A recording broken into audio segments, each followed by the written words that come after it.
Cashier refuses to sell to woman in Harris hat, then gets fired by her. How will this story turn out? To find out, watch the video to the end. But first, please subscribe to my channel and turn on notifications to get more stories like this. The fluorescent lights of Thompson's Market buzzed faintly as Rachel Harper pushed her shopping cart down the aisles. It was a typical Saturday afternoon, and the store was bustling with activity. Rachel hummed softly to herself, her Harris campaign hat snug on her head. The hat had been a gift from her sister, a playful nod to Rachel's vocal support of women in politics. It wasn't something she wore often, but today she'd grabbed it without a second thought. Rachel was a no-nonsense type of woman. At 36, she had built a successful career in real estate, was well-respected in her community, and carried herself with an air of quiet confidence. She wasn't one to seek out conflict, but she also didn't shy away from it when it found her. As she reached the checkout lanes, Rachel scanned for the shortest line. Most of the registers were packed, but lane 6 had only one customer, a man unloading a basket of produce. The cashier, a woman with shoulder-length brown hair and a pinched expression, seemed to be moving at a leisurely pace, but Rachel figured it was better than waiting behind 3 families in the other lanes. She wheeled her cart into the line, offering a polite smile to the cashier as their eyes briefly met. The woman didn't smile back. Rachel shrugged it off, assuming the cashier was simply having a bad day. The man in front of her finished paying, and Rachel stepped forward, placing her items on the conveyor belt. A carton of eggs, a loaf of sourdough bread, a bundle of fresh herbs, and a bottle of sparkling water. She reached into her purse to grab her wallet, but when she looked up, the cashier was staring at her hat with a look of disdain. Rachel raised an eyebrow. "Is there a problem?" The cashier crossed her arms, her lips tightening. "I'm sorry, but I can't ring you up." For a moment, Rachel thought she'd misheard. "Excuse me?" "I said I can't ring you up," the cashier repeated, her tone colder this time. "I have the right to refuse service, and I'm exercising that right." Rachel blinked, taken aback. "Refuse service? For what reason?" The cashier gestured vaguely toward Rachel's hat. "Because of that. I don't serve people who flaunt that kind of message." Rachel's stomach twisted, equal parts shock and anger rising within her. She glanced around, noticing that the exchange had caught the attention of other shoppers. A woman in the next line over was whispering to her husband, and an older man behind Rachel frowned disapprovingly. Rachel took a deep breath, forcing herself to stay calm. "This hat isn't hurting anyone," she said evenly. "I'm just here to buy groceries." "Are you seriously refusing to do your job because of a piece of clothing?" The cashier, whose name tag read Linda, shrugged. "It's my personal choice. If you don't like it, you can take your business elsewhere." The audacity of Linda's response left Rachel momentarily speechless. She'd dealt with her fair share of difficult people in her career, but this level of unprofessionalism was something else entirely. "Look," Rachel said, keeping her voice steady, "I don't know what your problem is, but this isn't about personal choice. You're at work. Your job is to serve customers, not judge them based on what they're wearing." Linda's expression hardened. "I'm not changing my mind. If you want to complain, go ahead.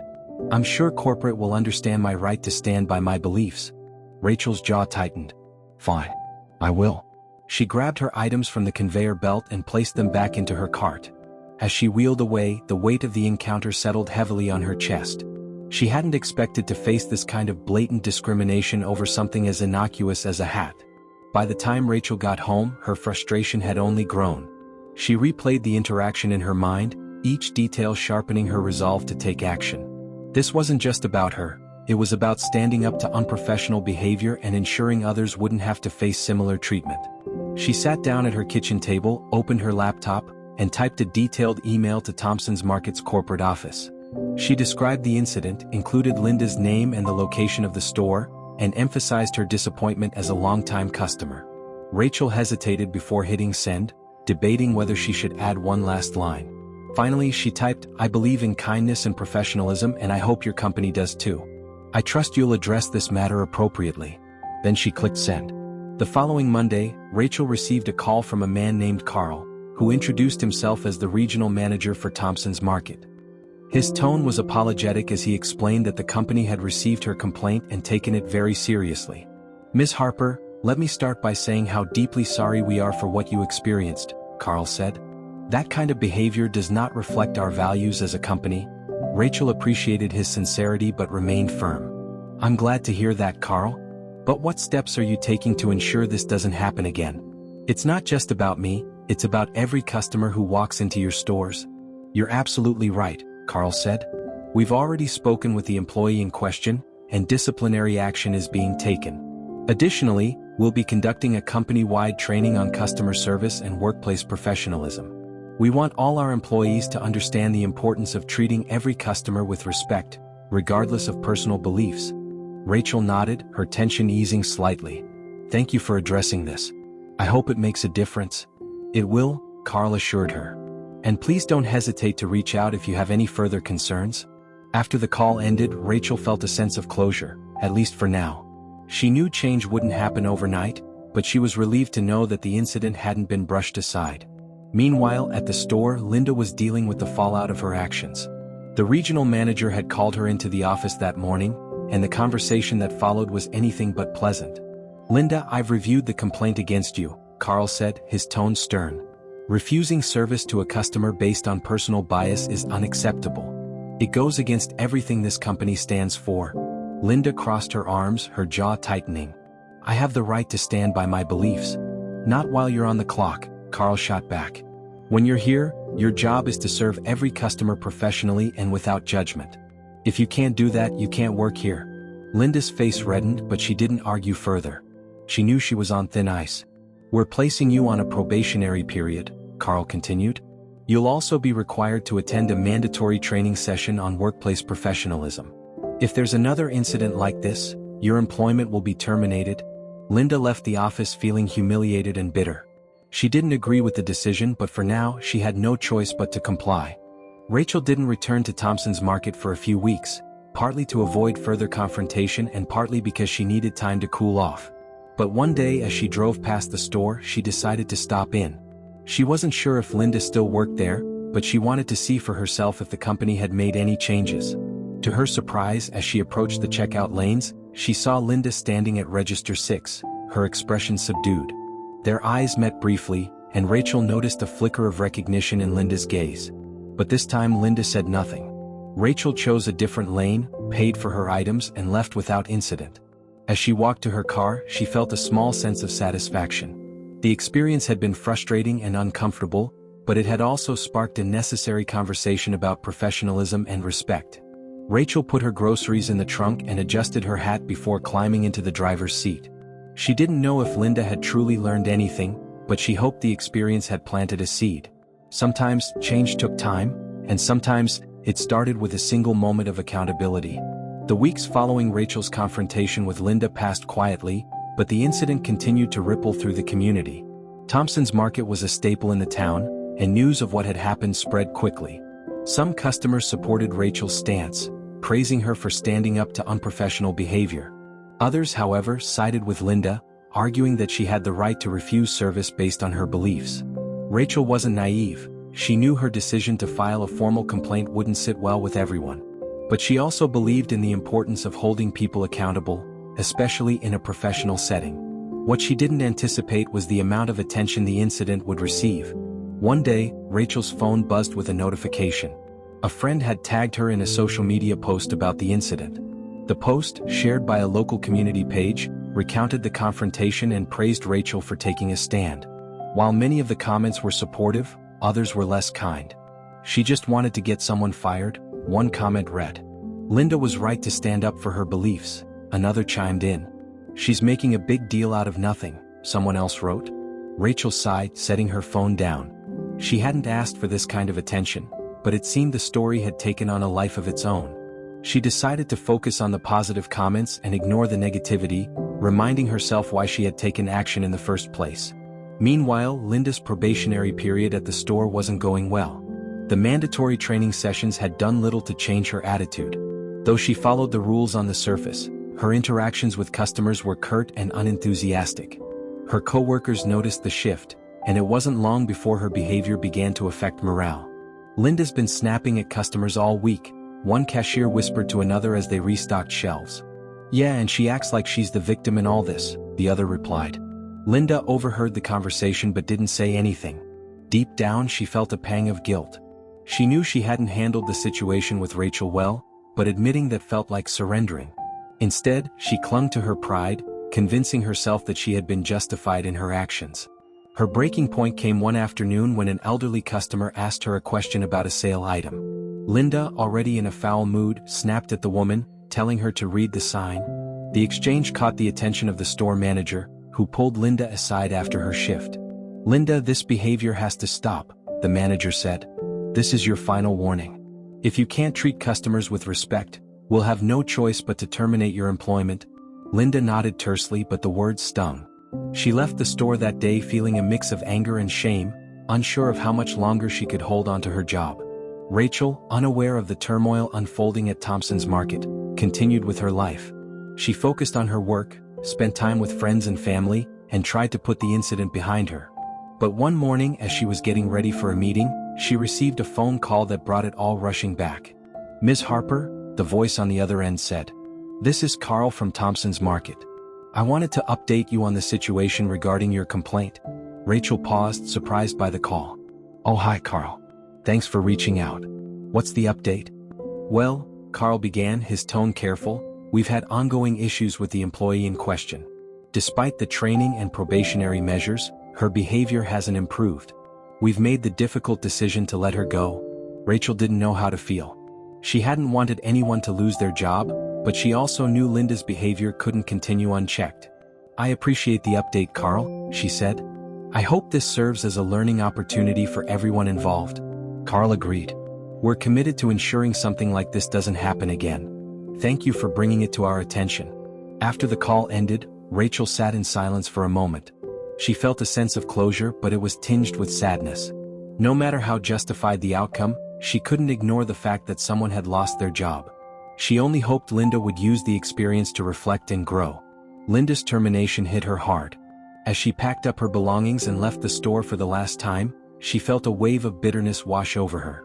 She blamed Rachel for her predicament, replaying the confrontation in her mind and convincing herself that she had been the victim. But as the days passed, Linda began to confront the reality of her situation. Without a job, she had a lot of time to think, and the more she reflected, the more she realized how her actions had led her to this point. She thought about the elderly customer she had snapped at, the co-workers she had alienated, and most of all, Rachel's calm but firm response to her refusal to provide service. One evening, as Linda sat at her kitchen table, she decided to do something she hadn't done in a long time: take responsibility. She opened her laptop and began typing an email to Rachel. It wasn't easy, and she rewrote it several times before hitting send. Rachel was surprised when the email arrived in her inbox. The subject line read, "An apology." She hesitated for a moment before opening it. "Dear Ms. Harper, I hope this message finds you well. I'm writing to apologize for the way I treated you during your visit to Thompson's Market. My actions were unprofessional and unacceptable, and I deeply regret the way I handled the situation. I've had time to reflect on what happened, and I realize now that I let my personal biases cloud my judgment. You didn't deserve to be treated that way, and I'm truly sorry for any hurt I caused. This experience has been a wake-up call for me. I'm committed to learning from my mistakes and becoming a better person. I hope you can accept my apology. Sincerely, Linda." Rachel read the email twice, her emotions a mix of surprise and respect. It wasn't often that people owned up to their mistakes, and she appreciated Linda's willingness to apologize. After a moment's thought, she typed a reply. "Dear Linda, thank you for reaching out. I appreciate your apology and the honesty in your message. It takes courage to admit when we've been wrong, and I respect that you're taking steps to learn and grow from this experience. We all make mistakes. It's what we do afterward that defines us. I hope this marks the start of a positive chapter for you. Wishing you all the best. Rachel Harper." The exchange marked a turning point for both women. For Rachel, it was a reminder of the power of accountability and the importance of grace. For Linda, it was the first step in a journey of self-improvement. She enrolled in a customer service training program and began volunteering at a local food pantry, hoping to rebuild her confidence and develop a more empathetic perspective. Though their paths didn't cross again, the incident left a lasting impact on both of them. It was a testament to the idea that even the most uncomfortable moments could lead to growth and understanding. As Rachel walked into Thompson's Market a few weeks later, the atmosphere felt lighter. The employees were friendly, the lines moved smoothly, and the air buzzed with a sense of professionalism. Rachel smiled, feeling a small sense of pride. Change might not happen overnight, but sometimes, all it took was one person willing to stand up and say, "This isn't right." Several months after the incident at Thompson's Market, Rachel Harper had all but moved on. Life returned to its usual rhythm, filled with client meetings, family dinners, and the occasional stroll through the neighborhood park. The experience, though impactful, became a lesson she filed away in her mind, a reminder of how standing up for yourself could set important precedents. But the town hadn't forgotten. The story of the Harris hat incident, as it had been dubbed by some, continued to be a topic of conversation. At barbecues, coffee shops, and PTA meetings, people debated what had happened and what it meant. "I think Rachel overreacted," one woman commented during a book club meeting. "People should be allowed to stand by their beliefs, even at work." "But Linda was on the clock," another countered. "You can't just refuse service to someone because of their politics. It's unprofessional." As for Rachel, she stayed out of these debates. She wasn't interested in defending herself to strangers. She had done what she felt was right, and that was enough. Still, she couldn't deny the ripple effects the incident had caused, both for her and for others in the community. Linda, on the other hand, was still grappling with the aftermath. Losing her job had been a humbling experience, one that forced her to confront some hard truths about herself. At first, she had been angry at Rachel, angry at Thompson's Market, and angry at the world. But as time passed, that anger began to fade, replaced by a sense of determination. Her apology to Rachel had been the first step. The response she received, kind, measured, and encouraging, stuck with her. It was a reminder that mistakes didn't have to define her, so long as she was willing to learn from them. Linda threw herself into her volunteer work at the food pantry, where she began to develop a newfound appreciation for patience and empathy. Interacting with people from all walks of life, she started to see how her own biases had clouded her judgment in the past. One day, while sorting donations, Linda struck up a conversation with a fellow volunteer named Maria. The two quickly became friends, bonding over their shared love of cooking and their desire to give back to the community. Maria, who had worked in retail for years, offered Linda some valuable advice. "The thing about working with people," Maria said one afternoon, "is that you never know what they're going through. Someone might come in wearing something you don't like or saying something you don't agree with, but that's not your business. Your job is to meet them where they are and treat them with kindness." Linda nodded, her eyes downcast. "I wish I'd realized that sooner." "You're realizing it now," Maria said with a smile. "That's what matters." As Linda worked to rebuild her life, Rachel found herself reflecting on the unexpected connection they had formed through their email exchange. While she didn't regret her decision to hold Linda accountable, she also felt a sense of compassion for her former cashier. After all, everyone had moments they weren't proud of. It was what you did afterward that counted. One day, while browsing the local paper, Rachel came across an article about the food pantry where Linda was volunteering. The piece highlighted the pantry's efforts to serve the community, and there, in the accompanying photo, was Linda, smiling as she handed a bag of groceries to a young mother. Rachel felt a pang of admiration. It wasn't easy to start over, and Linda was doing just that. Perhaps the incident at Thompson's Market had been a catalyst for change, not just for the store but for Linda herself. The story took an unexpected turn a few weeks later, when Rachel received a phone call from a local business owner named Patricia. Patricia owned a boutique grocery store on the other side of town and had recently heard about Rachel's experience at Thompson's Market. "I'm so sorry you went through that," Patricia said. "But I wanted to let you know that we've been inspired by your story. It's a reminder of how important it is to create a welcoming environment for everyone." Rachel was touched by the sentiment. "Thank you, Patricia. That means a lot." Patricia hesitated, then added, "Actually, there's another reason I'm calling. I recently hired someone who used to work at Thompson's Market. Her name is Linda. I understand you two had a history." Rachel's breath caught. "Linda works for you?" "Yes," Patricia said. "She's been very open about what happened and how much she's learned since then. I wanted you to know because I think it speaks to her character that she's trying to make amends and do better." Rachel didn't know how to respond. Part of her was surprised, but another part wasn't. Linda had shown a willingness to change, and this felt like the next step in her journey. "I appreciate you telling me," Rachel said finally. "I'm glad to hear she's doing well." Curiosity got the better of her a few days later, and Rachel decided to visit Patricia's store. It was a cozy, well-organized space with a focus on locally sourced products.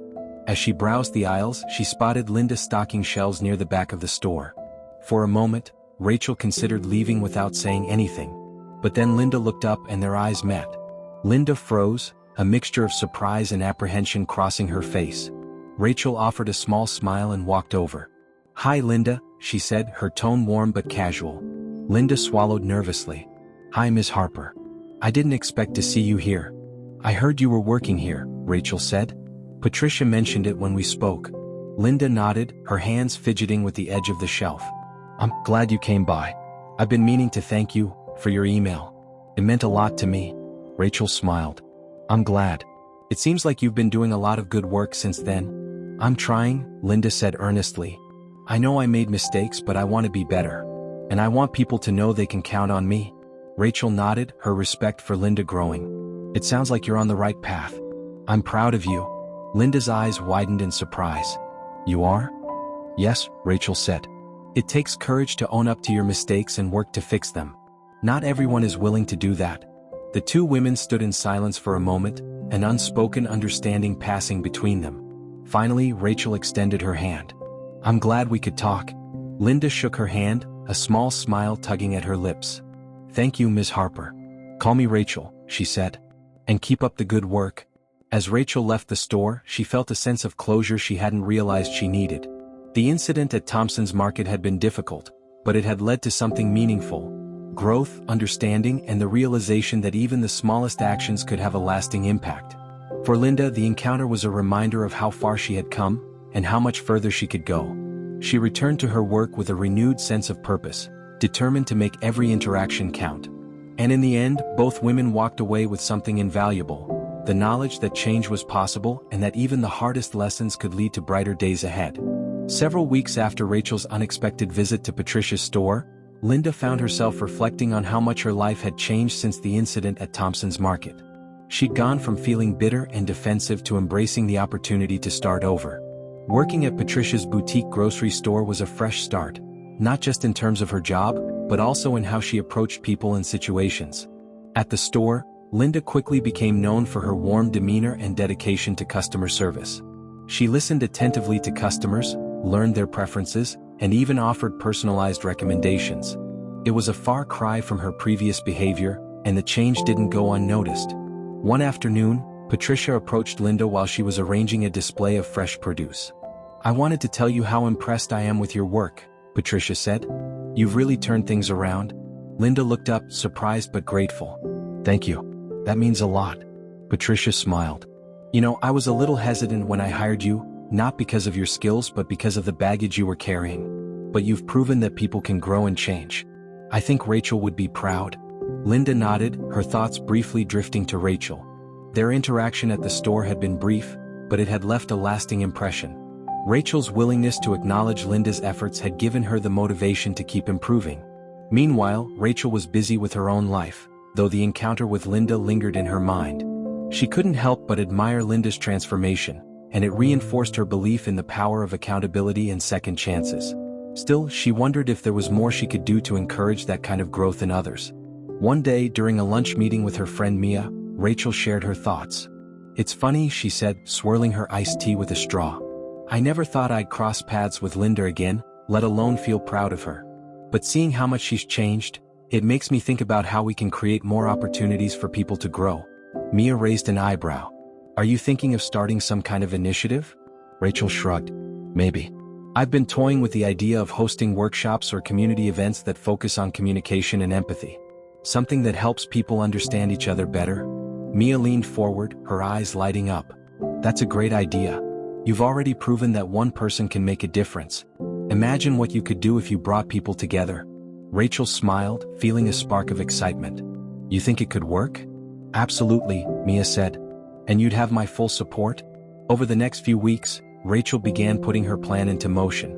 She reached out to local organizations, secured a venue, and created a program for her first workshop, which she called Bridging the Divide, building empathy and understanding. The goal was simple: to bring people together and encourage meaningful conversations about kindness, respect, and the importance of treating others with dignity. Rachel also decided to invite Linda to speak at the event. It was a bold move, but Rachel believed Linda's story could inspire others to reflect on their own behavior and embrace change. She sent Linda an email explaining the workshop and why she thought Linda's perspective would be valuable. Linda was surprised when she received the invitation. At first, she wasn't sure if she was ready to share her story in such a public setting. But after discussing it with Patricia and Maria, she decided to take the leap. "It's scary," Linda admitted to Maria one evening. But maybe it's time I faced my mistakes head-on? Maria nodded. And by doing that, you'll show people that it's okay to grow. That's powerful. The day of the workshop arrived and the community center buzzed with energy. Dozens of people filled the room, ranging from young professionals to retirees. Rachel stood at the front, greeting attendees and thanking them for coming. When it was time to begin, Rachel took the microphone and introduced herself. "Thank you all for being here," she said, her voice steady and confident. "This workshop is about more than just listening, it's about understanding. We all come from different backgrounds and we all have different perspectives. But at the end of the day, we share a common humanity." The audience nodded, their attention fixed on Rachel as she continued. "Today we're going to hear from someone who has experienced what it means to confront her own biases and take responsibility for her actions. Please welcome Linda." Linda took a deep breath as she walked to the front of the room. Her hands trembled slightly, but as she looked out at the audience, she saw faces filled with curiosity and encouragement. She began to speak. "Hi everyone. My name is Linda, and I'm here to share a story that I'm not proud of, but one that changed my life," she said.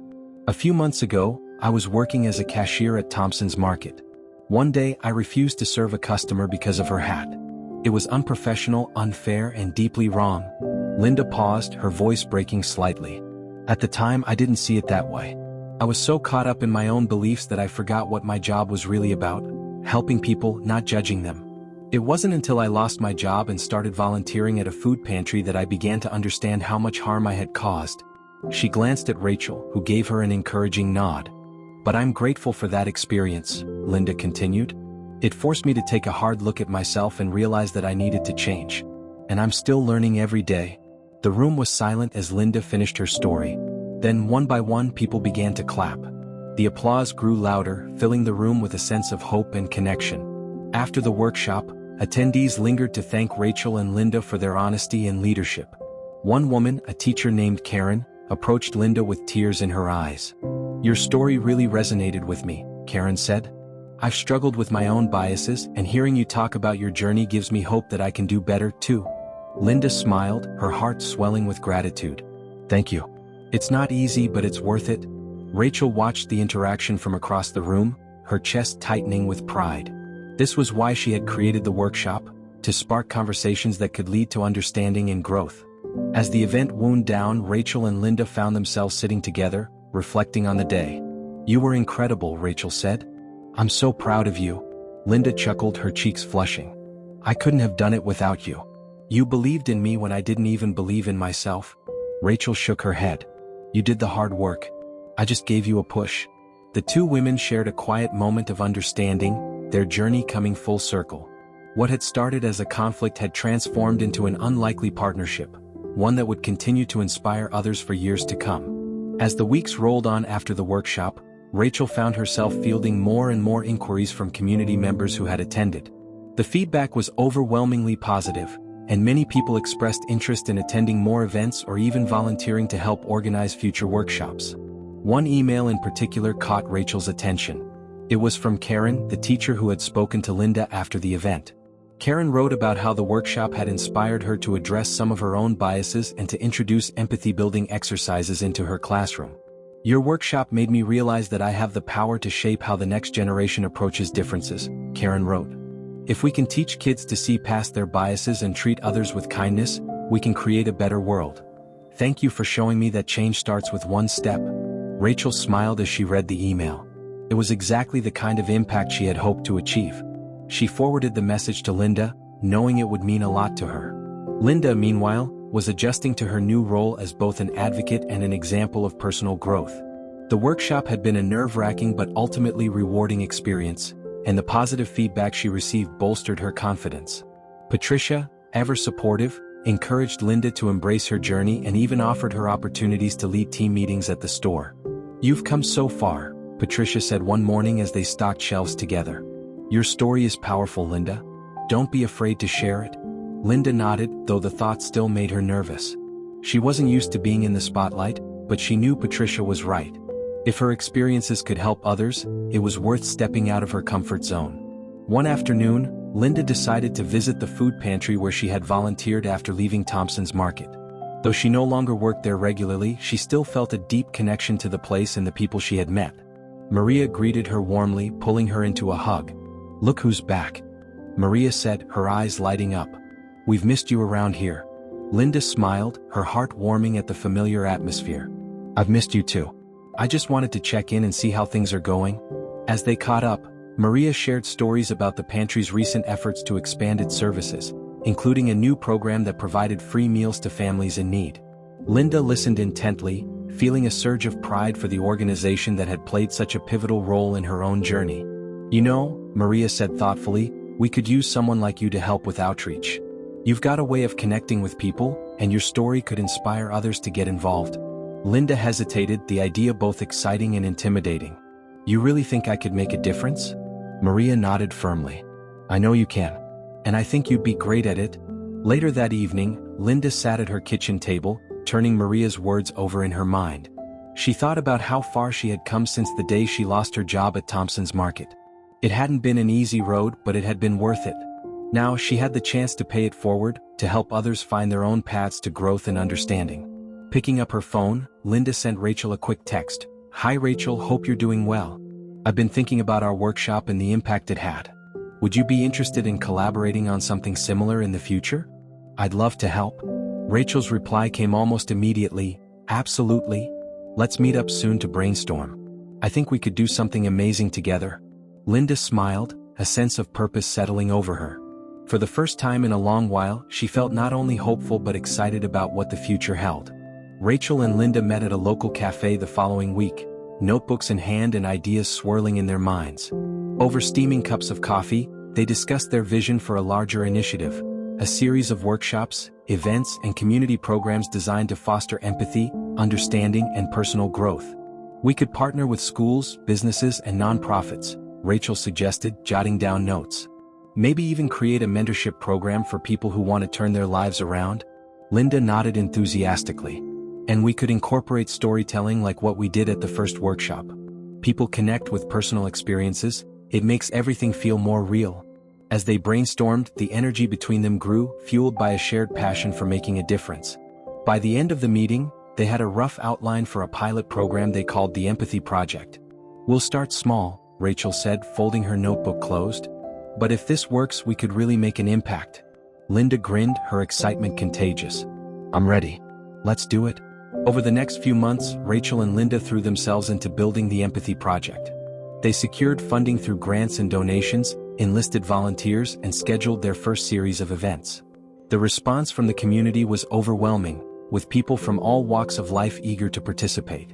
The pilot program included workshops on active listening, conflict resolution, and recognizing unconscious biases. There were also storytelling sessions where participants could share their experiences and learn from one another. Linda played a key role in these sessions, using her own story as a way to connect with others and encourage honest conversations. At one session, a young man named Ethan stood up to speak. He admitted that he had struggled with anger and judgment, often lashing out at people who didn't share his views. "Hearing Linda's story made me realize that I've been holding on to a lot of bitterness," Ethan said. "But if she can change, maybe I can too." Linda's eyes filled with tears as she listened to Ethan's words. Moments like these reminded her why she had decided to share her journey, to show others that change was possible, no matter how far off it seemed. As the Empathy Project gained momentum, Rachel and Linda received invitations to speak at schools, community centers, and even local businesses. Their message was simple but powerful. Empathy and understanding could transform not only individuals but entire communities. At one event, a woman approached Rachel afterward and introduced herself as a former co-worker of Linda's from Thompson's Market. "I never would have believed Linda could change so much," the woman said, shaking her head in amazement. "But seeing her here today, I'm inspired. She's proof that anyone can grow if they're willing to put in the work." Rachel smiled, her heart swelling with pride. She's worked so hard to get here. And she's just getting started. By the time the first year of the Empathy Project came to a close, it had far exceeded Rachel and Linda's expectations. They had reached hundreds of people, fostered meaningful connections, and created a space for growth and dialogue. But more than that, they had proven that even the most difficult moments could lead to something beautiful. On the anniversary of their first workshop, Rachel and Linda sat down to reflect on their journey. I never imagined we'd come this far, Linda said, her voice filled with wonder. It's all thanks to you, Rachel. You believed in me when no one else did. Rachel shook her head, her smile warm. You're the one who did the hard work, Linda. I just gave you a nudge. But seeing what you've accomplished, it's incredible. They clinked their glasses of sparkling water, a silent toast to the journey they had shared. In that moment, both women knew they had found not just a purpose but a partnership that would continue to make a difference for years to come. As the Empathy Project entered its second year, it became more than just a local initiative.